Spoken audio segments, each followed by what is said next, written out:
Thank you very much. Yes, Mr. Stouffer. Congresswoman, thank you very much for your optimism. One of the things that was commented is your total commitment to this issue. We want to thank you. We worked together now for almost 6 years, and we thank you for all that you Thank do. you for your leadership, sir. As part of Lake Erie Foundation, I want to bring up the topic of optimism and things that can happen, and maybe Dr. Reutter, you can comment. You've always spoken about how things can change for the good in a relatively short period of time. And what items would it be that you might recommend to the farm community and to all of us that could be done immediately to help these algal bloom issues improve? Two most important things I think that we need. I'll give you a farming community response, and then I'll also give you a response for everybody here in the room. Because when we think about this phosphorus load, first for yourself, people in the room, the vast majority of the phosphorus is coming from agriculture, but what we should be thinking about is how can we each reduce our load by 40%. So you need to be looking at things like if you're putting fertilizer on your lawn, we're very, very pleased because of really the work from Gail Hess's Ohio Phosphorus Task Force. Scott's Miracle-Gro removed phosphorus from their lawn care products January 1st of 2013. Scott's is big enough that when they move, 95% of the market follows suit. I've done the testing myself. If you go into Lowe's or Home Depot and you look at the NPK ratio, the three numbers on your bag of phosphorus, or your bag of fertilizer, you're going to rapidly see that the middle number is a 0. Next point there, don't be putting your garden fertilizer or your flower fertilizer onto your lawn.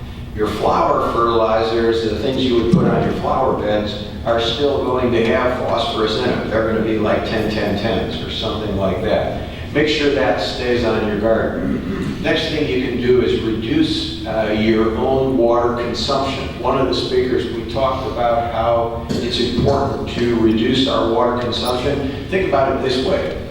The sewage treatment plant has a permit allowing them to release a certain concentration of phosphorus, 1 part per million. They're going to release 1 part per million no matter how much water they send out into the lake.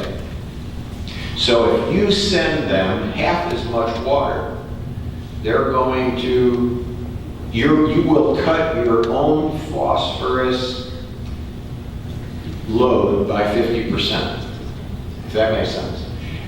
The way I did it in my own house, very simply, put in low-flow shower heads and low-flow toilets.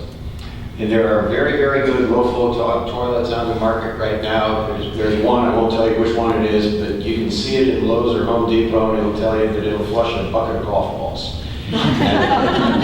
and I think it would. But that reduced my water consumption by 50%. When you think about it, that also makes it less likely to have a combined sewer overflow.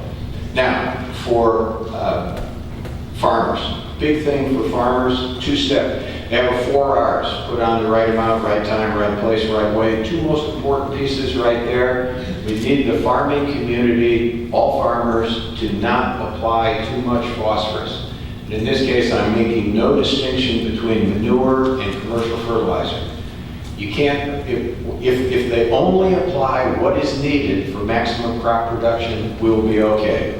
The second one is when it's applied, we don't want to see broadcast application. We want to see it incorporated or inserted into the soil in some way. And there are ways to do that and still have a no-till situation. So for Jim, to answer your question, so for the farming community, the 2 big things are don't apply too much, and when you apply it, insert it into the soil. I wanted to just add to this so you can be thinking about it. One of the answers we don't have is for the reuse of manure, be it animal or human. In the Western Basin that Deborah's map outlined, that goes over 3 states, we have the equivalent of 43,500 boxcar loads of manure generated annually just by animals, chickens, cows, horses, you name it, in that Western Basin. And we have not found a way, the market has not found a way for beneficial reuse. I'm hoping, Jim Hagedorn from Scott's, we've been talking, we're working with the Army Corps of Engineers now to try to figure out, is there a way for us to pasteurize that? Is there a way for us to add dredge material and somehow process this and come out with an organic that takes out the bad stuff? Is there a way to do that? You have to think like a cement company operator. You can't think in small batches, you gotta think in big batches. And how do you make something useful?